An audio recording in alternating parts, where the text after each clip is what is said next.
Franklin D. Roosevelt once said, "Real estate cannot be lost or stolen, nor can it be carried away. Purchased with common sense, paid for in full, and managed with reasonable care, it's about the safest investment in the world." And real estate is what we do. This is the Realtors Radio Network. There's no sense in overcomplicating real estate. And if you're a first-time home buyer, an investor, or a real estate agent, you're about to get useful, practical, and smart advice on every facet of real estate. Welcome to the Realtors Radio Network. Now your hosts, Santos Garcia, Marcos Suarez, and Dawn McCullough.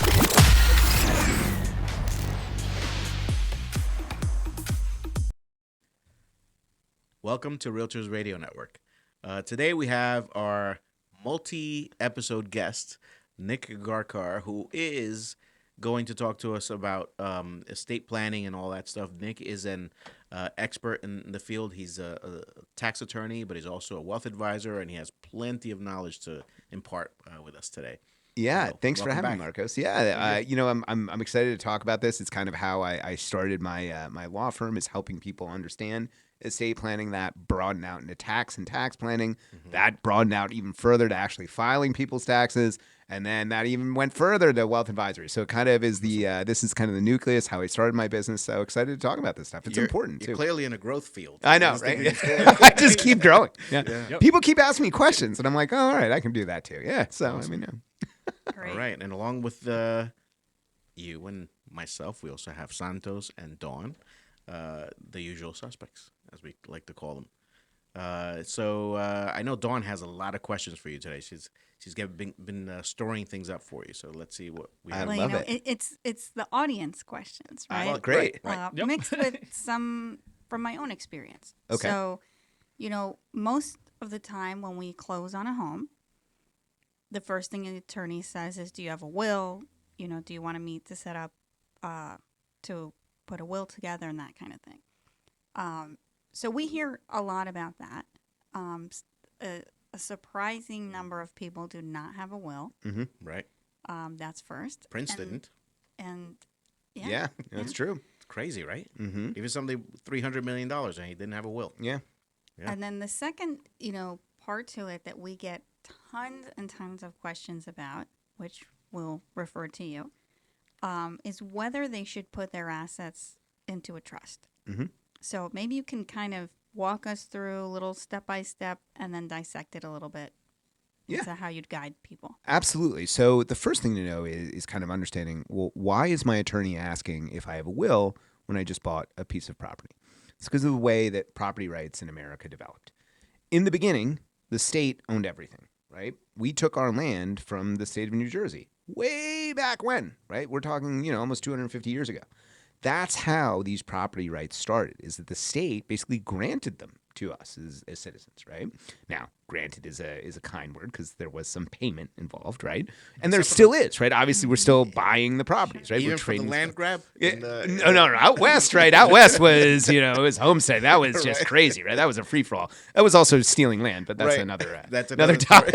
But at any rate, that's how these property rights started, right? So when you pass away and you own a piece of land, the state comes back and it says, hey, remember way back when I kind of gave that to you. Yeah. So do you have a plan for it? If you don't have a plan for it, I'll take it back. Mm-hmm. That's essentially what probate is. Probate is coming to court, and it's the process of saying, no, I have a plan. Please don't take my land, state, and do whatever you want with it. Mm-hmm. I have a plan, and here's the plan. Here's what I'm going to do. I want this property to go to this person. I want this property to go to this other person, and that's how that works. Now, probate in our state, in New Jersey, thankfully, it's not that expensive, and it's actually not that hard, right? So probate isn't that bad here. So what I do tell people is ultimately you want to look at a couple of things. First, do you know who or an attorney that will probate the will, right? Because you do want to find someone that knows how to do that. It's a different skill set from drafting. There are estate planning attorneys that can draft excellent documents, But they don't do the probate. They don't actually go to court and then do that process because that's a much lengthier process, right? So they may not have the bandwidth in their office to do that. So you do want to find a probate attorney. You're not looking for just someone that does the drafting. You want to find someone that actually specializes in probate. But then the other thing that you want to consider is that it's a very public process. So when you go to court, just like any other litigation, your stuff is out there for people to see. Anyone can come to court. In fact, you have to publish in newspapers. Someone has died. Here's what they have. Does anyone have any objections to us going ahead and distributing the assets? Someone can come to court and say, yeah, I object. And they have to hear them out, right? Because this is America. We have to hear the claims. Now, they could be absolutely trash. There could be no merit to them. But it still ties you up in court, right? So if you're thinking, you know what, I do have considerable assets. I don't want it to be public. That's where a trust might make sense because a trust is a private instrument. It does not go through probate. The trustee who you designate after you pass away has very detailed instructions in the trust document explaining exactly how you want your property to be given away. In addition, trusts can last for years and years, right? If you want your kids to get money in stages, it can be, a trust could be in existence for 15, 20, 30 years, right? A will, you're going to probate the asset. It's going to go through. The court's not keeping your case for 30 years to make sure that distribution is happening, right? So with the trustee, it gives you some more control. It certainly gives you privacy. And, it's harder to challenge because in order to challenge the trust, we have to come up with some claim that the grantor, the person writing the trust, was somehow unduly influenced by one of the beneficiaries. There was some claim of fraud or some actual thing happened to invalidate the trust, or the fiduciary, the trustee, is violating their fiduciary duty and they should be compelled to do something, right?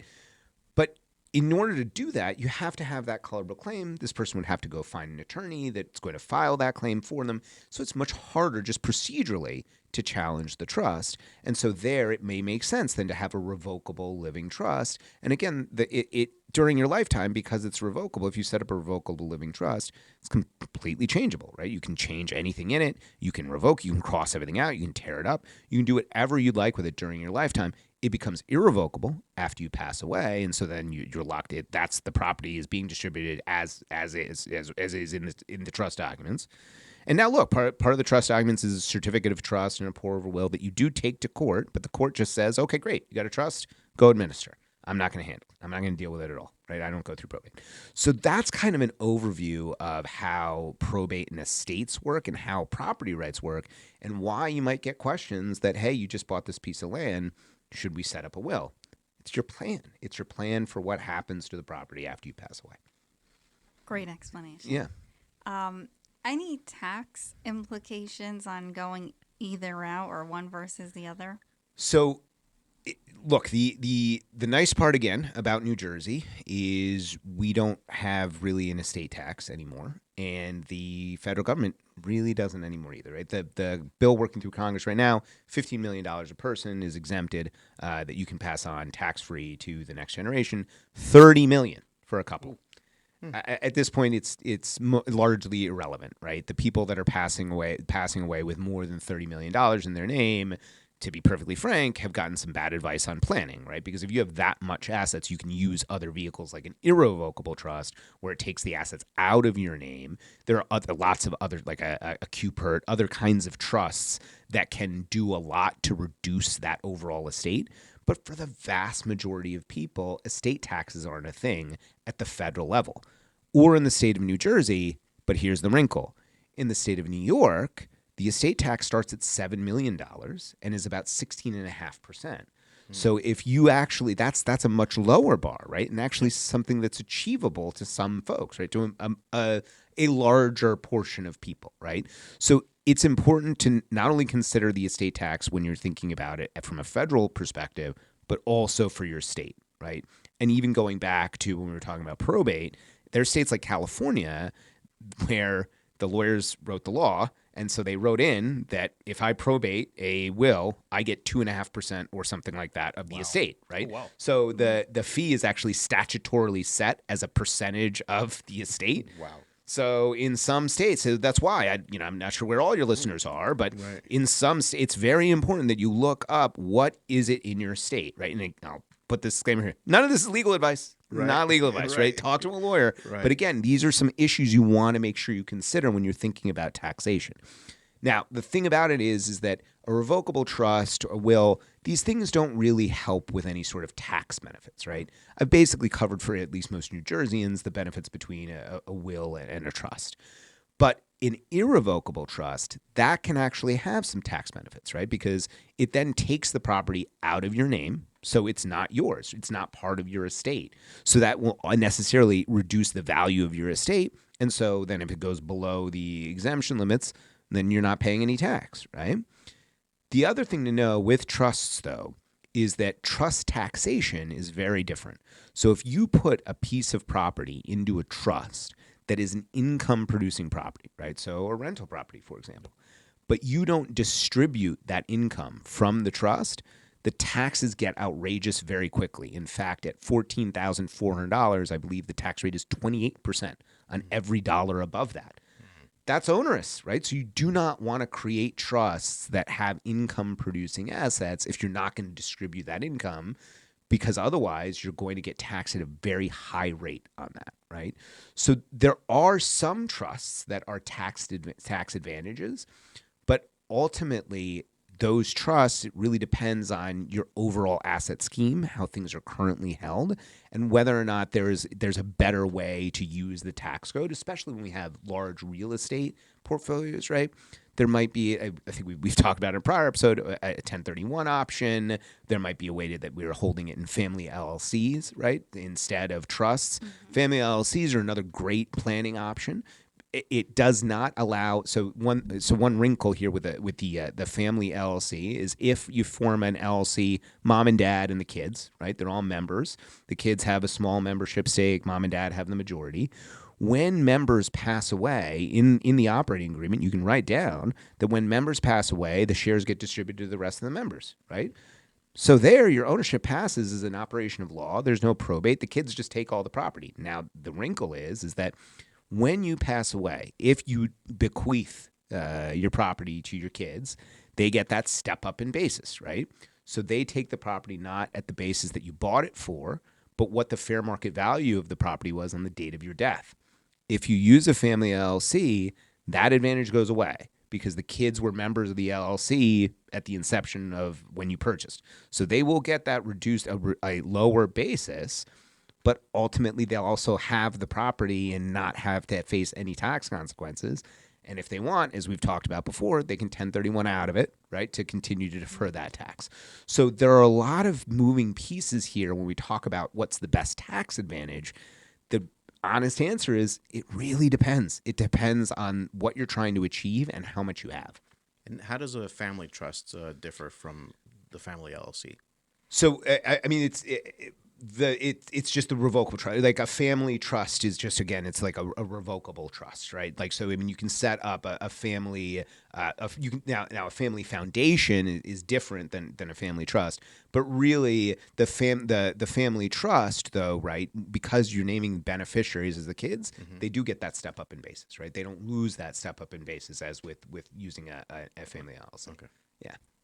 So I'm thinking about something that just came to mind.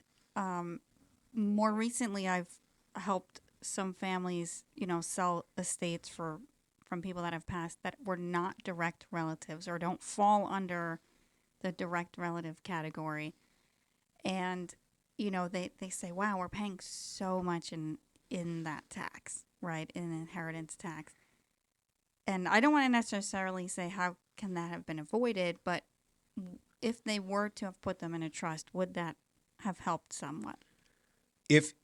No, not for the people, the beneficiaries that received the property and then sold it, right? Right. So instead, at that point, right, the interesting piece is it's not about the inheritance tax, right? It's more. I'm assuming it's more about on the sale you're paying the capital gains, or both. No, I guess it would be sort of an inheritance, right? Because there's different class Right, of family members. beneficiaries, So there, I would have talked to the person about a gifting strategy, right? Gifting, again, it's a little bit more complicated. We get exemptions every year, and right now it's up to $19,000 a person, right? So you can gift up to $19,000. You don't even need to report it, right? Once you gift more than $19,000 a year, the clock starts ticking on your lifetime exemption, right? The lifetime exemption currently is 13.67 per person, so that's around, at $27 million for a married couple. You can gift up to if you're married, up to $27 million of your money away during your lifetime, Yep. right? And not have any tax consequences. So instead of, if you've got someone who's not related to you and you're going to leave them a substantial sum, you might consider doing that during your lifetime and actually just giving it to them, right? Especially towards the end of your life, right? I want you to have this, but I don't want you to face the tax consequences. So I'm just going to give it to you now. Enjoy, right? I mean, you can do that. And especially if you haven't used up any of that lifetime exemption, realize no tax. Got it. Yeah. And do you do that through your will, or how do you gift them? Literally a quitclaim deed, right? Quitclaim. It's what we know, right? It's a straight just quitclaim deed. I'm gifting it. You have to fill out on the back end, right? When you report your taxes, you got to fill out the forms that say I gifted this property. So and they're tracking your lifetime exemption, right? So but then the new person just has ownership. Ownership. Yeah. Wow.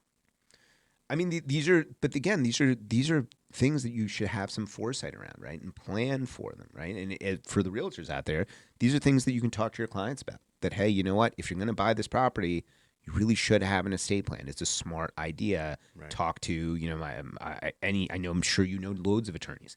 Talk to any estate planning attorney about trying to set that up, right? If they don't want to pay and they don't have many assets, right? And this is the home is the only thing. LegalZoom, Will and Trust, right? There are online platforms that'll do it for you for $99. Look, I'm not trying to talk myself out of work, but have something, right? To get some documents in place. Call Nick. Yes, That also works, I'm right? thinking about doing like a client appreciation party and, Sure. and hire him. And then just like, hey, you might want to talk to me. Well, so I think that Most people think they have time. That's the Yes. problem. So Most people don't plan for I the think future. everybody, no one wants to think about this, Right, right? right. It's like we all want to live forever, Yep. and I feel like So far, so good. we expect.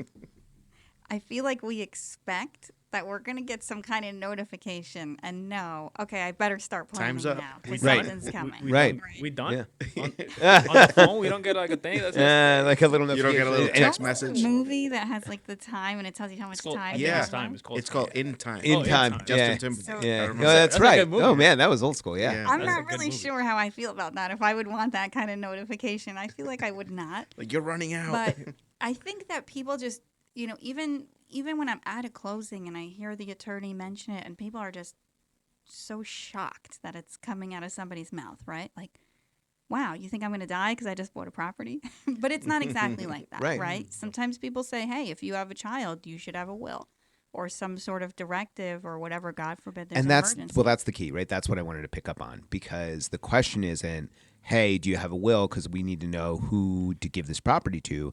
That I think the more urgent question to ask is, hey, if something happens to you, who's going to pay your mortgage? Because that's part of the estate plan, right? Every estate plan I do comes with what's called a general durable power of attorney. It covers the scenario, especially for husband and wife, right?